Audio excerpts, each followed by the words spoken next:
สบายดีวันนี้ก็ออกมาให้มาสวนเนาะพี่น้องได้เวลากินข้าวแล้ววันนี้ออกมาฉีดยาบำรุงมันบำรุงหัวมันเห็นไหมระเบิดหัวนี่พอเวลากินข้าวเลยเด้อพี่น้องเด้อปิ้งเครื่องในงัวเนาะแซ่บๆเด้อบรรยากาศธรรมชาติ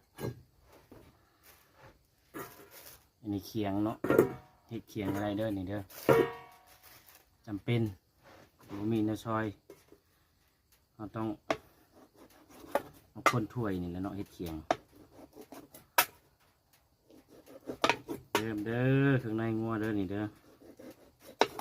อาหารแซ่บได้เหมือนได้บรรยากาศอยู่ให้อยู่สวน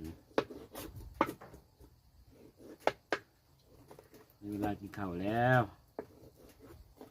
บรรยากาศเย็นๆอยู่สวนมันเด้อสวนมันกินข้าวเที่ยงเหมือนกัน